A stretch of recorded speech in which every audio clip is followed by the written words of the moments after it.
avec les amateurs, j'ai l'impression qu'on est 10 fois plus à fond sur notre pratique en orchestre. J'arrive en répète, c'est comme si tu mettais tes pantoufles, tu te sens bien, t'es là, tout le monde est content de se retrouver et tout, c'est trop bien. Il faut adapter le répertoire aux musiciens et pas adapter les musiciens au répertoire. M comme musique. Épisode 1. Qui sont les musiciens d'orchestre amateurs ? C'est mon frère qui a commencé à faire de la musique, mon frère qui est plus jeune que moi. Voilà, c'est lui qui a commencé à faire de la musique parce qu'il avait un copain qui jouait de la trompette et donc mon frangin, ça lui plaisait de faire de la trompette. Voilà. Pour des questions pratiques, ma mère m'emmenait aussi au cours de musique avec mon frère parce que mon père lui bossait de nuit. Voilà. Et donc du coup c'est ma mère qui nous emmenait au cours et puis elle voulait pas me laisser tout seul, on avait 7 et 8 ans à l'époque, hein. Donc voilà, et puis et en fait elle me disait mais pourquoi tu ferais pas de la musique parce que tu réponds aux questions et puis tout ça. Moi je disais bon non, moi la musique je préfère l'écouter plutôt que d'en faire, enfin ça me branchait pas trop. Puis un jour elle m'a dit écoute tu sais quoi, je t'inscris et puis tu verras bien. Le prof qui était un prof, lui c'était un ancien employé de l'EDF qui faisait des cours comme ça dans les sous-sols de la bibliothèque à Valenton. Il m'a dit qu'est-ce que tu veux faire comme instrument ? Moi j'aimerais bien le saxophone. Ok, d'accord, tu feras du sax alors, très bien. En 1984, Philippe déménage avec ses parents à Limeil-Brévannes dans le Val-de-Marne et découvre la fanfare. Aujourd'hui, il dirige l'Espérance brévanaise, l'harmonie qui l'a accueilli quand il avait 13 ans. Au sens étymologique, l'amateur est celui qui aime. Philippe n'est pas seulement un amateur de musique, un connaisseur ou un auditeur, il est un musicien amateur. Ce qu'il aime, c'est la pratique, jouer de son instrument au sein d'un orchestre, répéter et se produire en concert. Partager sa passion avec d'autres musiciens et avec un public pour le plaisir. En France, la loi du 7 juillet 2016 relative à la liberté de création et à la création artistique définit l'artiste amateur comme toute personne qui pratique, seule ou en groupe, une activité artistique à titre non professionnel et qui n'en tire aucune rémunération. En 2018, d'après l'enquête menée par le département des études de la prospective et des statistiques du ministère de la Culture, 11% des résidents de France métropolitaine ont eu une pratique musicale en amateur. Corentin est l'un d'entre eux. Âgé de 24 ans, il est contrôleur aérien en région parisienne. Dans la suite de cet épisode, il revient sur son parcours de musicien amateur. Comment a-t-il commencé la musique ? Où a-t-il appris à en jouer ?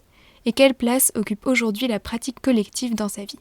Alors j'ai commencé à l'école de musique de Montrichard, dans le Loir-et-Cher. Et c'était vraiment une volonté de mes parents de me faire de la musique. On m'a juste demandé si je voulais jouer d'un instrument et lequel. Et moi, en C20, je ne connaissais pas les instruments et je savais juste que papa avait une guitare et que c'était vraiment stylé. Donc j'ai dit que je voulais jouer de la guitare classique. Et j'ai commencé à jouer de la guitare classique en CE1, donc après avoir appris à lire en CP. Moi, l'orchestre, ça m'a toujours intéressé à partir du moment où j'ai fait de la musique. J'ai commencé donc à jouer du saxophone en 4e. Et en 3e, vraiment donc un an après, j'ai joué du saxophone baryton et je suis directement allé à l'orchestre d'harmonie qu'on avait à l'école de musique. L'orchestre, c'était vraiment plein. Enfin, il y avait 2 ténors, même 3. Les altos, il y en avait 4. Enfin, c'était assez impressionnant. Il y avait un violon parfois, donc c'était assez chouette. On était en plus dans une grande salle puisqu'on est répété dans l'ancienne caserne de pompiers, donc on était vraiment dans une grande salle, on pouvait prendre de la place. Il y a toujours une bonne ambiance dans cet orchestre. L'orchestre d'harmonie de l'AICEM, l'association intercommunale des écoles de musique de la vallée du Cher, répète tous les samedis matins à Montrichard. Les musiciens se produisent en concert plusieurs fois par an, notamment lors de la Sainte-Cécile, en l'honneur de la patronne de la musique et des musiciens. En 2015, lorsque Corentin est au collège, l'harmonie est dirigée par Sébastien Reynaud. Cette année-là, pour célébrer les 50 ans du jumelage entre les communes de Montrichard en France et d'Ettwil am Rhein en Allemagne, un échange musical a lieu. À Montrichard, des musiciens allemands sont accueillis par des familles locales grâce au comité de jumelage et alternent entre répétitions d'orchestre et visites touristiques. L'objectif, c'était de faire un concert à la fin, donc avec tout le monde, que notre orchestre, donc l'AICM, joue une partie de son programme, que les Ettwilois et Ettwiloises jouent une partie de leur programme, et qu'on fasse aussi quelques morceaux tous ensemble. Et donc, à la fin, c'était soit Petra qui était leur chef ou Sébastien qui faisait jouer tout le monde. Et c'était vraiment chouette parce qu'on faisait des répétitions tous ensemble. Et on avait quand même pas mal de morceaux tous ensemble. Et il y avait une ambiance qui était assez détendue parce que ça permettait aux Zedvillois aussi de visiter notre région avec les châteaux. Donc on n'avait pas un programme très très chargé musicalement. On faisait quand même des après-midi entières ou des matinées entières de répétition. Mais les Zedvillois aussi partis visiter notre région, quoi. Quelques années plus tard, ce sera au tour des Montrichardais et Montrichardaises de se rendre à Eltville. Mais à ce moment-là, Corentin est rentré au lycée Paul-Louis Courier à Tours, où il suit l'option musique et où il rencontre d'autres lycéens qui partagent sa passion. Avec 5 d'entre eux, il monte un groupe, les Siphonnés, et en terminale, il rejoint le Big Band, l'orchestre jazz du lycée. C'était vraiment chouette parce que ça nous a permis de partager une passion commune, de faire des concerts, de parler musique, réfléchir musique. Et puis, on n'était pas juste un groupe, on était aussi amis. Donc, c'était vraiment cool parce que ça faisait sens. Et puis aussi, on participait tous ensemble à ça, quoi. Tout le monde y mettait du sien pour faire les partitions, trouver des idées, trouver des concerts, trouver une salle de répétition. Et c'était pas simple parce que à la fin, j'en ai eu un très bon souvenir, mais au début, ça a été compliqué de trouver une salle parce que on était 6, donc ça prenait de la place. On avait besoin d'une batterie, on avait besoin de 6 pupitres. Et au niveau du groupe, on était assez limité par tout ça parce que, à part répéter dans la cour en sortant la batterie, il n'y avait pas vraiment de solution de base. Mais après, on a réussi à trouver des solutions où on a réussi à accéder à la salle de musique pendant les pauses du midi pour pouvoir répéter tous ensemble. Et c'était vraiment génial. Après, quelque chose que j'aimais vraiment, c'était le Big Band. Le Big Band, c'était vraiment super. Et aussi au niveau du collectif. Juste, on décidait qui faisait des solos, des improvisations et tout. Mais il y avait vraiment à la fois une bonne ambiance et aussi un bon programme. Et puis, c'était complexe. À chaque fois, ça changeait. Et ouais, j'aimais bien ça dans le jazz. Vraiment. En harmonie, on travaille toujours la même chose. Enfin, pour un programme, on travaille toujours le même programme. On fait le concert, on reprend à zéro, on retravaille. Là, dans le jazz, ce qui était trop bien, c'est que en fait, à chaque répétition, tout était différent. On était en train de progresser, forcément. Mais en fait, il y en avait un qui faisait une improvisation à un moment où on nous disait là, en fait, les nuances, je préférerais qu'elles soient comme ça. La séance d'après, on disait non, mais j'ai réécouté, c'est nul, refaites comme c'était écrit. Et c'était beaucoup plus varié, beaucoup plus complexe. Pendant ces années lycée, Corentin suit également des cours au Conservatoire de Tours. Puis, comme beaucoup de musiciens amateurs, il fait une pause dans sa pratique instrumentale quand il commence ses études supérieures. Alors j'ai continué en première année de prépa l'orchestre que j'avais à Montrichard. Parce que c'était une fois par semaine, le samedi, et que ça me prenait pas de temps. Petit à petit, je me suis rendu compte qu'en fait, ça me prenait du temps et qu'il fallait que j'arrête. Donc j'ai fait une grosse arrêt musical pendant mes 3 ans de prépa puisque j'ai fait 5,5. Et à la fin de la 5,5, j'ai eu une année de temporisation avant de rentrer en école. Et là, j'ai recommencé à refaire du baryton au sein de l'AICM, qui était donc l'orchestre d'harmonie de Montrichard. Et c'était vraiment différent parce qu'on avait une nouvelle chef, on avait un orchestre beaucoup plus petit.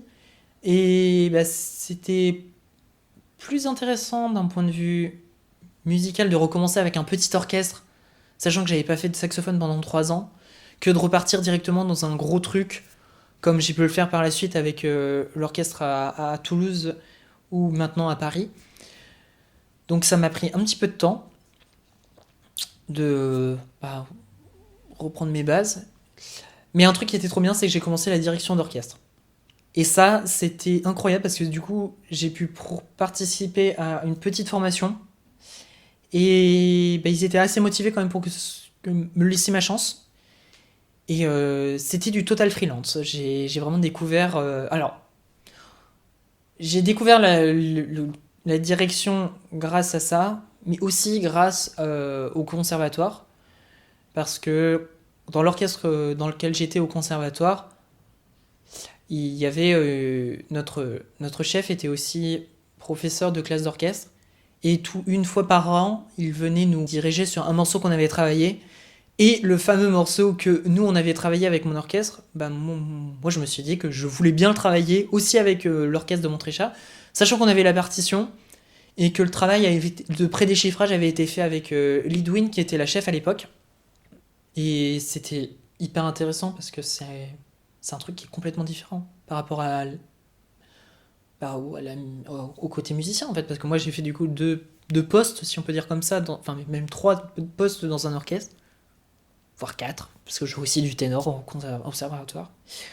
Mais en fait, chef, c'est vraiment complètement différent. Enfin, tu as une capacité d'écoute qui doit être différente, aussi de direction, de maîtrise, de gestion de groupe, parce que, certes, d'un point de vue professionnel, on dirait un manager, mais c'est ça, hein, c'est que t'es responsable de la direction musicale, du